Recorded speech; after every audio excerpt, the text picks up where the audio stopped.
Welcome बच्चों। हमारा जैसे चैप्टर चल रहा है मैट्रिसेस एंड उसमें हम एक्सरसाइज 2.3 में पहुंच चुके हैं और यहाँ पर हम मैट्रिक्स का एप्लीकेशन देख रहे हैं। तो लास्ट टाइम से हमने क्या किया कि मैट्रिक्स का एप्लीकेशन स्पेशली लीनियर इक्वेशंस को सॉल्व करने के लिए किया, जिसके लिए हमने इन्वर्शन मेथड और रिडक्शन मेथड भी देखी है। अब लीनियर इक्वेशन जब हम सॉल्व कर लेते हैं तो उसका भी खुद का क्या होता है, एप्लीकेशन होता है, जो स्पेशली वर्डी टाइप प्रॉब्लम्स को सॉल्व करने में होता है। तो आज यही हमारे पास हेडिंग है, वर्डी टाइप प्रॉब्लम्स को सॉल्व करना। ठीक है, तो इसके लिए किसका इस्तेमाल करना है, मैट्रिक्स का, मैट्रिसेस का इस्तेमाल करना है। ठीक है, तो सबसे पहले आपको मालूम है जैसे आप लीनियर इक्वेशन में काम करते थे, वर्डी टाइप प्रॉब्लम्स को सॉल्व करने के लिए सबसे पहले जो चीज़ें जो वेरिएबल्स वहाँ पर आते हैं उन वेरिएबल्स को लीजिए जिस चीज़ के लिए आया है। जैसे यहाँ पर आप देख रहे हो वो पेंसिल है, पेन है, इरेजर्स है, तो इनकी एक एक क्वांटिटी, ठीक है, सिंगल क्वांटिटी के लिए आप वेरिएबल लेंगे उसकी कॉस्ट के लिए। ठीक है, उसके बाद आप इक्वेशंस बनाएंगे, इक्वेशन बनाने के बाद में फिर शुरुआत होंगी हमारी मैट्रिक्स के अनुसार उसको सॉल्व करने की। ठीक है, तो मैट्रिक्स के लिए जब इक्वेशन को सॉल्व करना हो तो मैट्रिक्स में कैसा करते हैं अपन, तो सबसे पहले इक्वेशंस लिख देंगे यानी गिवन इक्वेशंस, उसके बाद उसको हम मैट्रिक्स फॉर्म में लिखते हैं। मैट्रिक्स फॉर्म में लिख लेने के बाद में हम या तो देखो हमारे पास जैसे मैंने कहा कि आपके पास इन्वर्शन मेथड है या फिर आप रिडक्शन मेथड से सॉल्व कर सकते हैं। और लास्ट टाइम हमने देखा तो मुझे जहाँ तक लगता है कि अगर आप रिडक्शन मेथड के ऊपर थोड़ा फोकस ज़्यादा करेंगे तो थोड़ी ईजी आती है। हाँ, अगर उन्होंने कहा कि सिर्फ इन्वर्शन मेथड से ही सॉल्व करो तो फिर अलग बात है, रिडक्शन मेथड से ही सॉल्व करो तो अलग बात है। लेकिन जब मेथड नहीं दिया जाएगा और सिंपल यूजिंग मैट्रिसेस अगर कहता है तो आपको जो मेथड इजी लगती है उस मेथड से आप काम कर सकते हो। ठीक है, अब बात सिर्फ इतनी सी है कि जब इन्वर्शन मेथड करते और 3x3 का अगर मैट्रिक्स है तो उसके लिए को फैक्टर निकालो, बहुत सारे को फैक्टर मैट्रिक्स निकालो। थोड़ा सा इजी है लेकिन वो थोड़ा सा लेंदी हो जाता, तो इसलिए I suggest you to use the reduction method there. और रिडक्शन मेथड में क्या करते हैं हम, तो जो मैट्रिक्स हम लेते वहाँ पर तो उसको हम अपर ट्रायंगुलर मैट्रिक्स या फिर लोअर ट्रायंगुलर मैट्रिक्स में बदलते। उसके बाद में बदलने के बाद उसका लेफ्ट हैंड साइड में मल्टीप्लिकेशन करते और फाइनली सॉल्व करने के बाद राइट हैंड साइड में अपने आप कुछ ना कुछ होते रहता। तो फिर उसके बाद लास्ट हेडिंग डालते हैं हम बाय इक्वालिटी ऑफ मैट्रिसेस और रिस्पेक्टिव इक्वेशंस को बराबर हम सॉल्व करते हैं। तो चलो देखो यहाँ पर भी हमारे पास में है वर्डी टाइप प्रॉब्लम को सॉल्व करना बाय यूजिंग द मैट्रिसेस। तो चलो हमारे पास क्वेश्चन हमने लिख लिया है, इस क्वेश्चन से ही हम क्या करते हैं, समझने की कोशिश करते हैं कि किस तरह से, देखो एक क्वेश्चन से ही आपको पता चल जाएगा। ठीक है, किस तरह से सॉल्व करना है। ठीक है, बस इसको बराबर शिद्दत से काम करिए। इसके पहले जो रिडक्शन मेथड, जो इन्वर्जन मेथड देखिए वो उसको आप बराबर अच्छे से करिए। और महत्वपूर्ण बात यह है कि जो भी बेसिक चीज़ें हमने स्टार्टिंग से देखी, क्योंकि किसी भी चैप्टर के जब हम एंडिंग तक पहुंचते तो ऐसे ही नहीं पहुंचते।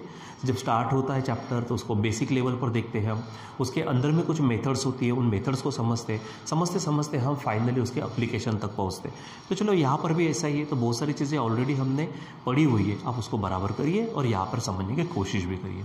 तो देखो सबसे पहले हम प्रॉब्लम को पढ़ते हैं। देखो क्या कहा उन्होंने, the cost of 4 pencils, 3 pens and 2 erasers is 60 rupees. ठीक है, कितने रुपीज़ है, देखो 4 पेंसिल की कॉस्ट, 3 पेन्स की कॉस्ट और 2 इरेजर्स को मिला दिया जाए तो टोटल कॉस्ट कितनी आती है, 60 आती है। तो सबसे पहले हमको 1 पेन, 1 पेंसिल, 1 इरेजर की कॉस्ट कितनी है ये नहीं मालूम, तो सबसे पहले उसको सपोज में लेते हैं। ठीक है, जैसे ही हम वर्डी टाइप प्रॉब्लम सॉल्व करते तो आपको मालूम हो सबसे पहले हम स्टार्ट करते हैं सपोज से। ठीक है, तो क्या कहेंगे हम, सपोज कॉस्ट ऑफ, ठीक है यहाँ पर लिखेंगे हम कॉस्ट, ठीक है, ऑफ कौन कौन है, सिंगल पेंसिल यानी 1 पेंसिल, ठीक है, एक एक करके लिखेंगे, कॉमा 1 पेन, पहले 1 का काम करते हैं, 1 पेन एंड 2 इरेजर्स नहीं, पहले 1 इरेजर। ठीक है, 1 इरेजर, ठीक है, आर, इन सब की क्या करते हैं हम, कॉस्ट लिखते हैं। तो समझो 1 पेन की पेंसिल की कीमत है समझो ₹X, दूसरा 1 पेन की कीमत है समझो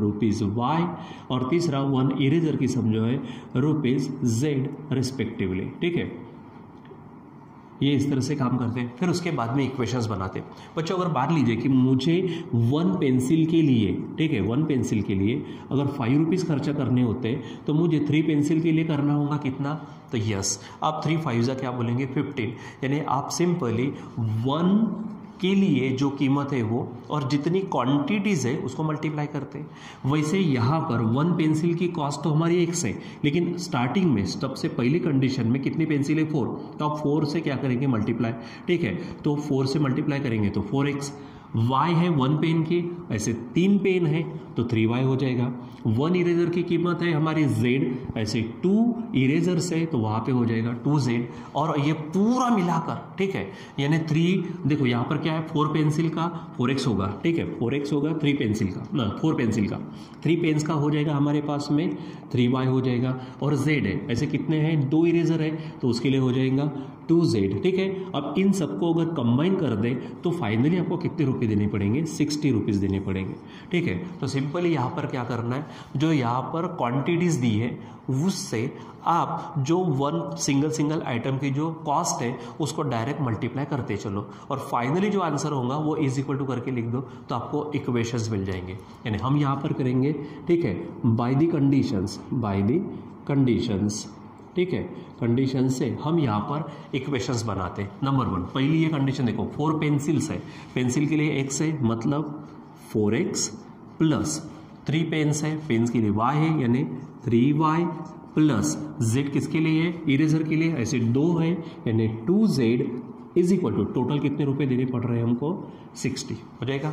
उसके बाद दूसरा, कॉस्ट ऑफ 2 पेंसिल, पट से अब 2 पेंसिल मतलब 2x प्लस 4 पेन्स है यानी यहाँ पर 4y प्लस यहाँ पर 6 इरेजर्स है यानी हो जाएगा 6z इज इक्वल टू कितना आएगा बच्चों, यहाँ पर 90 आ जाएगा।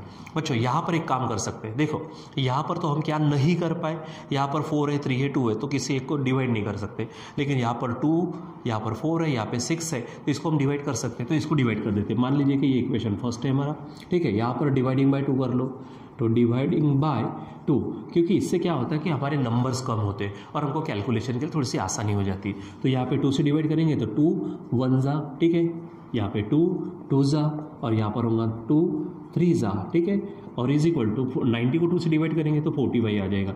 ये इक्वेशन सेकेंड समझो, ठीक है।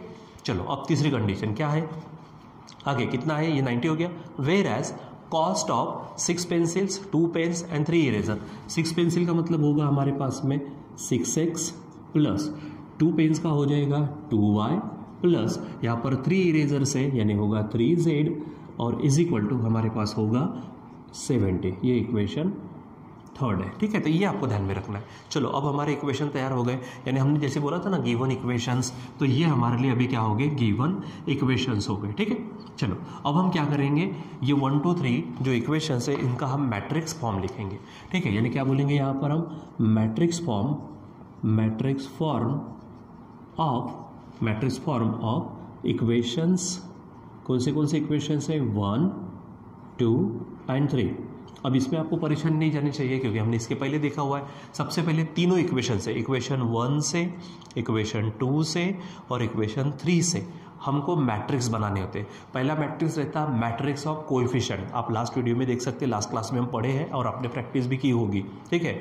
दूसरा मैट्रिक्स रहता मल्टीप्लिकेशन में लेते उसको हम, वो रहता मैट्रिक्स ऑफ वेरिएबल। यहाँ पे 3 वेरिएबल है x y z। अब इससे क्या होगा, लास्ट टाइम में हमने जो भी एग्जाम्पल्स देखे, चाहे वो इन्वर्शन मेथड हो चाहे वो रिडक्शन मेथड हो, दोनों में भी हमने क्या किए थे, यानी x और y ऐसे 2 ही वेरिएबल थे। आज इससे हमको यानी 3 वेरिएबल वाले 3 वेरिएबल्स वाले इक्वेशन कैसे सॉल्व करना वो भी पता चल जाएगा। यानी इसमें हमारा डबल काम होने वाला है, एक तो बॉडी डे प्रॉब्लम किस तरह से सॉल्व करेंगे वो भी हो जाएगा, और 3 वेरिएबल इक्वेशंस अगर आते हैं तो उसको कैसा सॉल्व करते हैं वो भी हो जाएगा। कुछ नया नहीं है, बस वैसा ही करना है, बस 2 वेरिएबल्स के जगह पे 3 वेरिएबल्स है, कोई नई बात नहीं है यहाँ पर, ठीक है, ठीक है। तो यहाँ से हम matrix of coefficient, matrix of variable और सामने भी जो नंबर्स है उनको हम कहेंगे कांस्टेंट, यानी मैट्रिक्स ऑफ कांस्टेंट लेते हैं, ठीक है। तो चलो यहाँ पे हेडिंग डाल दी हमने, matrix form of equations 1 2 and 3। तो यहाँ पर होगा पहला मैट्रिक्स ऑफ कोएफिशिएंट, तो यहाँ पे देखो 4 3 2, यहाँ पर लिखेंगे आप 4 3 2। सेकंड इक्वेशन से देखो, ये सेकंड इक्वेशन है, यहाँ पे कुछ नहीं है, 1 है, 1 2 3, यहाँ पर होगा 1 ये 2 और ये 3, और थर्ड इक्वेशन है 6 2 3, तो यहाँ पर आप लिखेंगे 6 2 और यहाँ पर हो जाएगा 3। तो बच्चों इस तरह से काम करना है। ये हो गया हमारा कोएफिशिएंट का मैट्रिक्स, यानी मैट्रिक्स ऑफ कोएफिशिएंट इनटू। अब दूसरा बोल लेंगे हम मैट्रिक्स ऑफ वेरिएबल्स। तो यहाँ पर x y z, सब में देखो x y z है, तो यहाँ पर होगा वर्टिकल लिखना है x y जेड, यहाँ पर इस तरह से लिखेंगे, इज इक्वल टू, अब आपके पास आएगा मैट्रिक्स ऑफ कांस्टेंट, कांस्टेंट ने जो सामने में वैल्यूज होंगी 60 है, यहाँ पे 90 नहीं लेना क्योंकि इसको डिवाइड करके हमने ये लेंगे, तो 60 फिर 45 और 70, तो यहाँ पर हो जाएगा 60 फिर 45 और यहाँ लास्ट में होगा आपका 70। ठीक है बच्चों, तो अब यहाँ पर ये तैयार हो गया हमारा matrix form of given equations. ठीक है, अब यहाँ से आपको आगे बढ़ना है। लास्ट टाइम में हमने यहाँ पर क्या किया था, इसको ए, एक्स और बी के फॉर्म में लिखा था। रिडक्शन मेथड से अगर आप कर रहे हो तो इसको आवश्यकता नहीं है, आप डायरेक्ट, मैंने कहा था आप इसके ऊपर क्या करेंगे, आप इसको जैसे हमारे पास में अपर ट्रायंगुलर मैट्रिक्स या फिर लोअर ट्रायंगुलर मैट्रिक्स आपको बनाना होता, तो जो बात आप इधर करेंगे वही बात आपको राइट में करनी है, बस एक्स वाई जेड के ऊपर नहीं। ठीक है, ये ध्यान में रखना है। ठीक है, तो मैं इसको अपर ट्रायंगुलर मैट्रिक्स में बदलने की कोशिश करूंगा। अब सबसे पहले बात यह है कि अपर ट्रायंगुलर मैट्रिक्स क्या है, तो जैसे हमारे पास ये मैट्रिक्स है कोई, ठीक है, यहाँ पे कोई नंबर होगा, नंबर होगा, नंबर होगा, यहाँ जीरो होगा, कोई नंबर होगा, कोई एक आधा नंबर होगा, यहाँ पर जीरो, यहाँ पर जीरो, यहाँ पे कोई एक आधा नंबर होगा। तो ये देखो एक बन गया, अगर इसको अगर कनेक्ट करते वैसा होता नहीं है, ठीक है, कनेक्ट करने की जरूरत नहीं है, लेकिन एक ट्रायंगल बन गया जो कि यहाँ पर ऊपर दिख रहा। तो यहाँ पे सिंपल आपको बताया था, अपर ट्रायंगुलर मैट्रिक्स में जो डायगोनल एलिमेंट्स होते हैं उसके नीचे वाले एलिमेंट्स क्या होते हैं, जीरो, जिसको हम नॉन डायगोनल एलिमेंट्स बोलते हैं, तो वो आपको ध्यान में रखना है। ठीक है, चलो, तो अब हम क्या करेंगे, यहाँ पे इसको अपर ट्रायंगुलर मैट्रिक्स बनाते हैं। इसके लिए जो भी ट्रांसफॉर्मेशन आप यहाँ पे लेंगे वही ट्रांसफॉर्मेशन आप राइट में करेंगे। सबसे पहला जो काम करने वाले, अब देखो मुझे यहाँ जीरो चाहिए, फिर यहाँ जीरो लाएंगे यहाँ, तो यहाँ पे ना बच्चों सबसे पहले एक काम करना, यहाँ पे कोशिश करो कि यहाँ पे 1 लाने की कोशिश कर दो। ठीक है, नहीं आया तो चलता है, लेकिन अगर आता है तो लाने की कोशिश करो। देखो यहाँ पर हमारे पास इसमें 1 है, तो एक काम करेंगे, ये रो को हम इंटरचेंज करते हैं, यानी ये पहला रो कौन सा है, R1, ये दूसरा रो कौन सा है हमारा, R2 है। तो यहाँ पर हम क्या करेंगे, 1 लाने की कोशिश करेंगे, उसका कारण थोड़ी देर में पता चल जाएगा। तो सबसे पहले हम R1 और R2 को चेंज करेंगे, यानी यहाँ पर हम R1 changes to R2 and R2 changes to R1, इसलिए इस तरह से लिखेंगे। तो चलो काम करते हैं, यहाँ पर R1 की जगह पे किसको लाएंगे, R2 को, मतलब इसको, तो 1, दूसरा होगा 2, तीसरा 3, इसके जगह पे आएगा R1 मतलब 4, आगे में 3 है और लास्ट में 2 है। ठीक है, चलो आगे बढ़ते हैं। ये देखो R3 के साथ हमने कोई छेड़खानी की नहीं है, तो उसको वैसा ही रखिए आप, तो 6 होगा, ये 2 होगा, ये 3 हो जाएगा। ठीक है, यहाँ इस तरह से, और ये एक्स वाई जेड को आपको हाथ नहीं लगाना है, मैंने कहा था लास्ट टाइम में भी। ठीक है, तो आगे देखो इसको। अब एक बात बताओ, जो आपने लेफ्ट हैंड साइड में किया वही आपको कहाँ करना है, राइट हैंड साइड में। तो यहाँ पर भी हम क्या करेंगे, R1 और R2 को चेंज करेंगे, यानी 45 आपका ऊपर चला जाएगा, नीचे 60 आएगा, एंड थर्ड को तो हमने हाथ ही नहीं लगाना है, ये इस तरह से आ जाएगा। ठीक है, चलो हो गया। अब मैंने कहा यहाँ मुझे 0 चाहिए, तो यहाँ 0 देखो, यहाँ एक्चुअली है कौन, हमारे पास 4 है, 4 में से अगर मैं 4 को माइनस करूँ तो ही 0 आ जाएगा। ठीक है, अब ये जो 4 है, ये 4 हमारा R2 वाला 4 है रखा, माइनस ये 4 है, अब उसके ऊपर में देखो 1 है, तो मैं 4 × 1 लिख सकता हूँ, यानी ये 0 हो जाएगा। तो ये R2 है माइनस ये 4 है, और ये जो 1 दिख रहा है ना बच्चों, ये 1 है हमारा R1। तो अगर आप ये करते हो, R2 माइनस 4R1 करते हो, तो आपको प्रैक्टिकली 4 की जगह पे 0 मिल जाएगा, यानी एक पहला हो जाएगा। यहाँ पर हम हेडिंग डालेंगे बाय, किसको चेंज कर रहे हैं हम, R2 को, तो यहाँ पर लिखेंगे R2 चेंजेस टू, क्या करना है, R2 माइनस 4R1, ये हमने इसके पहले देखा हुआ है, तो R2 माइनस 4R1 करेंगे। ठीक है, दूसरा, अब मैं यहाँ पे इसके साथ भी काम करता हूँ, 6 है यहाँ पर, 6 का भी मुझको क्या करना है, 0 बनाना है, तो यहाँ पर 6 है। अब बताओ 6 में से क्या जाने के बाद 6 मिलेगा, यस, 6 में से 6 माइनस करो तो 0 मिल जाएगा। अब ये जो 6 है ये हमारा R3 है, इसको हम R3 लिखते माइनस, क्योंकि यहाँ पे 1 होने के कारण 6 × 1 होगा, इसलिए मैंने कहा था कि आप पहले 1 को ऊपर में कोशिश करो लाने की, मैंने कहा था ना यहाँ पे 1 की कोशिश करो। ठीक है, यहाँ पे अगर 1 हो जाएगा ना, हमारा आसान हो जाता काम। ठीक है, ये कर लिया और इज इक्वल टू 0 आएगा। अब इसको भी लिखो, तो ये R3 है माइनस ये 6 तो फार्मूले के लिए, और ये जो 1 है ये 1R1 हो जाएगा, यानी दूसरा ट्रांसफॉर्मेशन हम ये करेंगे, लेकिन करेंगे किसके लिए, 6 के लिए। 6 किस में है, तो R3 में है, इसलिए R3 को हम चेंज करेंगे और वो लिखेंगे वहाँ पर हम R3 माइनस 6 R1, यानी ये चीज़ बच्चों आपके पास हो जाएगी। ठीक है, चलो अब इसको हम करने की कोशिश करते हैं और जो भी हमारा आंसर आएगा वो हम काम करते हैं। देखो सामने में क्या होगा उससे कोई लेन देन नहीं है, बस हमको इस चीज़ को क्या करना है, अपर ट्रायंगुलर मैट्रिक्स में बदलना है। ठीक है, तो चलो देखो किसको चेंज कर रहे हैं वो सबसे पहले बात, R2 और R3 को, मतलब R1 को हाथ लगाना नहीं है, तो R1 को लिख लो 1 2 3 लिख लिया। दूसरी बात, इसके साथ तो कुछ करना नहीं है, तो x, y और z को भी मैं लिख देता हूँ। तीसरी बात, यहाँ पर भी मुझे R1 को हाथ लगाना नहीं है, इसलिए 45 एज इट इज़ रखा। ठीक है, चलो अब एक एक करके काम करते हैं। ठीक है, तो ये हमारे पास में R2 है, तो यहाँ पर तो क्योंकि इसको देखकर तो काम किया था तो यहाँ पर 0 लिख लो। ठीक है, 6 को देखकर काम किया था, इसको भी 0 लिख लो। ठीक है, या फिर इसको बाद में कर लो। ठीक, चलो हो गया, ये 0 हो गया। अब ये देखो R2 में काम कर रहा है, ध्यान दो यहाँ पर ये R2 है, तो R2 यहाँ पर कौन है 3। ठीक है, R2 क्या है, R2 चेंज हो रहा है, तो R2 खुद लिखा 3 माइनस, ठीक है ये 4 है और इनटू R1, तो R1 कौन है यहाँ पर 2 है। चलो सॉल्व करो फट से, तो 3 माइनस 4 2 = 8, ये करेंगे तो आपको आंसर मिलेगा -5 हो जाएगा।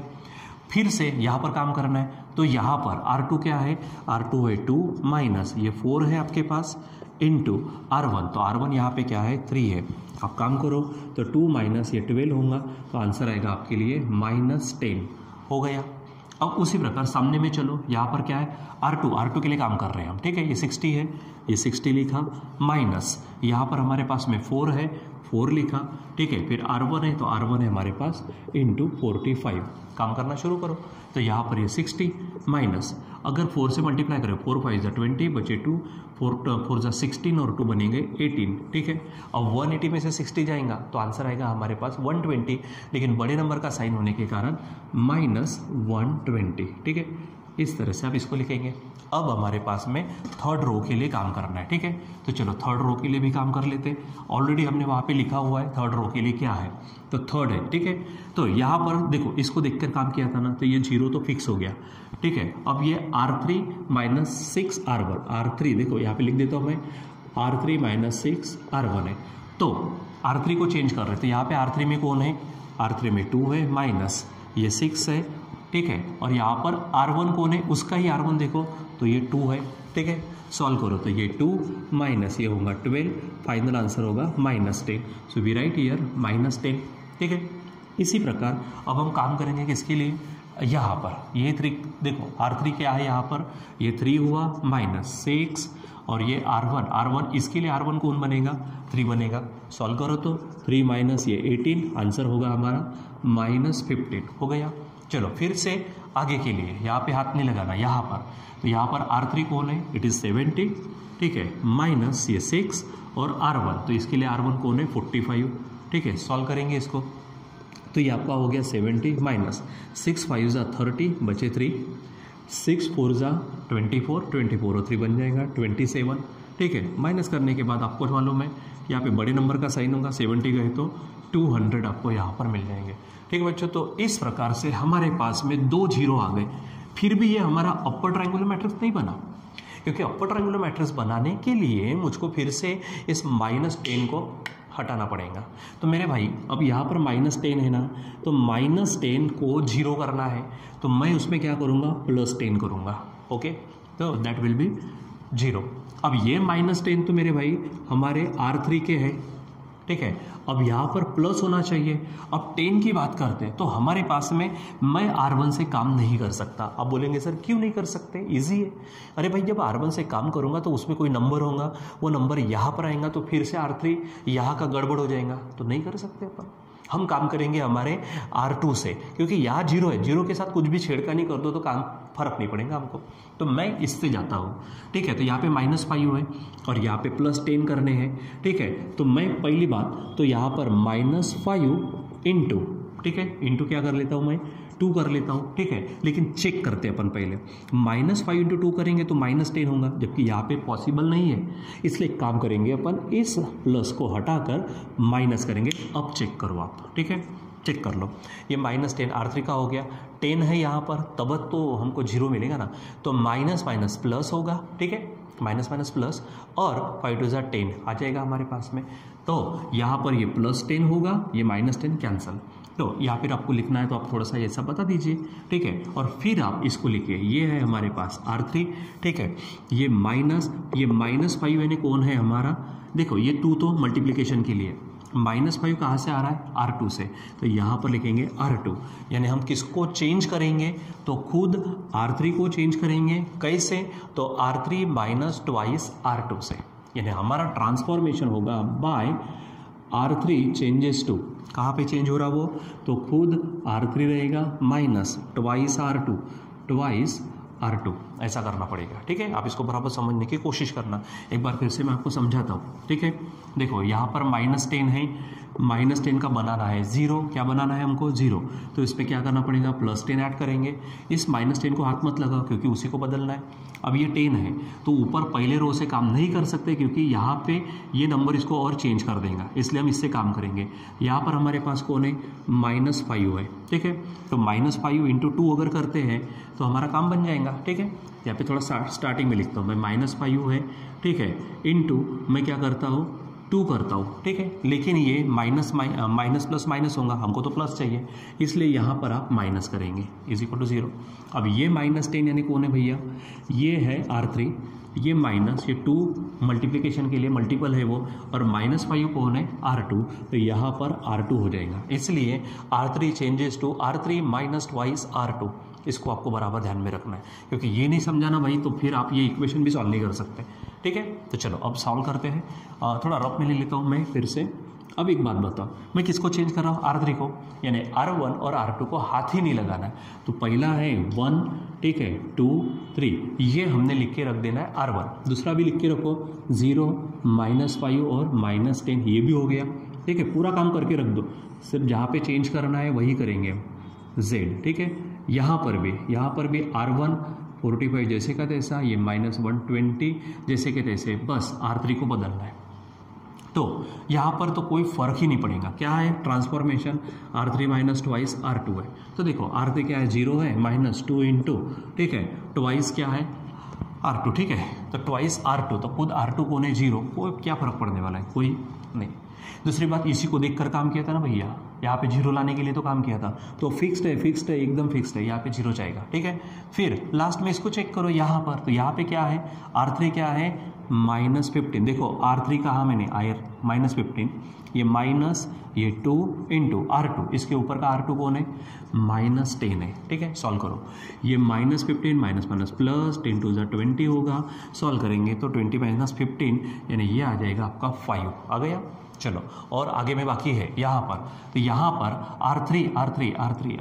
R3 कौन है हमारा, -200, ये माइनस हुआ, ये 2 है, और उसी के लिए R2, तो R2 क्या है, -120 सॉलिड, ये -200, ये माइनस प्लस, ये बन जाएगा 240 में से 200 गए, तो बच्चों यहाँ पर मिलेगा आपको 40, हो गया। चलो तो हमारा ये देखो, ये अब अपर ट्रायंगुलर मैट्रिक्स में बदल गया है। और मैंने कहा था अपर ट्रायंगुलर मैट्रिक्स में एक बार बदल जाए तो सिंपल लेफ्ट हैंड साइड में आप क्या करेंगे, मल्टीप्लिकेशन। तो चलो अब मल्टीप्लिकेशन करते हैं। तो ये रो से कॉलम को तो करो, 1 से x को करेंगे तो 1x, +2 से y को करेंगे तो 2y, +3 से करेंगे तो 3z, ठीक है। अब दूसरा कॉलम नहीं है यानी सीधा नीचे जाएंगे। 0 से करेंगे तो x 0 हो जाएगा, हटा दो, -5 × y, तो ये बनेगा -5y, -10 के साथ आएगा z, ठीक है। फिर तीसरे इसमें ये 0 के साथ x हटाओ, 0 के साथ y हटाओ, 5 के साथ z, मतलब सिंपली 5z, ये आ जाएगा, ठीक है। और = आपके पास बच्चों बचेगा ये 45, यहाँ पर -120 और ये 40, ठीक है। और मैंने लास्ट में क्या कहा था, अब उसको समझो आप। फाइनली यहाँ पहुँचने के बाद अब इधर में भी यानी मैट्रिक्स है जिसमें सिर्फ एक कॉलम है, इधर में भी एक कॉलम है, 3 रोज है। डायरेक्ट आप यहाँ पे इक्वल करेंगे, तो हेडिंग डालेंगे आप, by equality of matrices, matrix की इक्वेलिटी से काम करेंगे। तो पहले से ये मिल जाएगा 45, तो क्या होगा, x + 2y + 3z = बच्चों ये हो गया हमारा 45। इसको आप इक्वेशन नया नाम दे दो, समझो इक्वेशन 4, क्योंकि ऑलरेडी हमने 1 2 3 यूज़ किया। सेकंड इसके लिए काम करो, क्या है हमारे पास, -5y माइनस 10z, ठीक है, देखो ये चीज़ इज इक्वल टू क्या हो जाएगा -120, इक्वेशन 5 समझो। उसके बाद फाइनली इसको लिखो, क्या है ये 5z इज इक्वल टू वो हो गया 40, ये इक्वेशन 6 है। एक्चुअली इसको इक्वेशन 6 देने की ज़रूरत नहीं है क्योंकि यहाँ से हमको डायरेक्ट z मिलेगा। सो फाइंड करो, सो z इज इक्वल टू 40/5 हो जाएगा। सो z इज इक्वल टू 5 8 जा, तो आपको z की वैल्यू मिल गई बच्चों 8। अब ये आप क्या करो, इसमें रखो, इससे y मिलेगा, यानी यहाँ पर फिफ्थ में, यानी पुट क्या बोलेंगे हम, z is equal to 8 in equation 5। तो देखो ये -5y है, -10 इंटू z जो 8 है इज इक्वल टू -120। चलो सॉल्व करना शुरू करें। ये -5y माइनस 10 8 जा बनेगा 80 इज इक्वल टू -120। आगे बढ़ो, -5y इज इक्वल टू -120, 80 को ट्रांसफर करेंगे तो +80, ठीक है, इसका आंसर बनेगा -40। इसलिए y is equal to -40 upon, ये -5 नीचे जाएंगे, फिर से y is equal to minus minus cancel, 5 8 जा, यानी y की भी वैल्यू मिल गई हमको 8, ठीक है। अब z की और इस y की वैल्यू कहाँ रखेंगे हम, 4 में, यानी क्या बोलेंगे, put z is equal to कितना मिला 8, ठीक है, और z इज इक्वल टू कितना मिला है वो भी 8, किस में रखेंगे, इन इक्वेशन 4, यहाँ पर रखिए आप इसको, ठीक है। तो ये है हमारे पास में x प्लस, देखो 2y है मतलब 2 इंटू वाई है 8, प्लस 3z है मतलब 3 इंटू जेड है 8 इज इक्वल टू 45। तो आप यहाँ पर 45 लिख देते हैं। चलो सॉल्व करो, तो ये है x प्लस 8 2 जा, ये होगा 16, ठीक है, प्लस बच्चों यहाँ पर हमारे पास में आ जाएगा 8 3 जा, ये होगा हमारे पास में 24 इज इक्वल टू 45, ठीक है। और finally x is equal to, इसको सॉल्व करेंगे तो ये 10, ये कैरी 1 यानी 40 और ये 45, इसलिए x is equal to 45 minus 40। So finally x is equal to मिल गया आपको 5। बच्चों यहाँ पर देखो आप, x की, y की और z की पूरी वैल्यूज मिल गई है, तो इसीलिए हमारे पास पेंसिल जो x रुपये की थी यानी वो 5 रुपये की हो गई, पेन जो y का था वो हमारे पास 8 रुपये का, और एक इरेजर जो z का है वो भी हमारा 8 का हो जाएगा। तो फाइनली ये स्टेटमेंट को आप कंप्लीट करो, यानी क्या बोलेंगे हम, सो क्या कॉस्ट ऑफ, कौन है, 1 पेंसिल, दूसरा कौन है 1 पेन, ठीक है, और तीसरा है 1 इरेजर R, ठीक है। तो देखो पेंसिल के लिए क्या है, x है, तो x के लिए क्या है ₹5, कॉमा, पेन के लिए क्या हमारे पास में y है, तो ₹8, और इरेजर के लिए z है, तो वो भी आया है ₹8 है, ठीक है। अब बोलेंगे रिस्पेक्टिवली, ठीक है। तो बच्चों इस प्रकार से हमारे पास में worded problems by using matrices solve करते हैं, ठीक है। अब बोलेंगे सर इसके पहले जब हमने देखा था तो वो जो लीनियर इक्वेशन 2 वेरिएबल वाले थे, इसको सॉल्व करना हमें मैट्रिक्स से नहीं पूरा था, क्यों, क्योंकि हमारे पास जो ऑलरेडी अदर मेथड्स है 10 क्लास से 9 क्लास से, उससे बड़ा इजी हो जाता।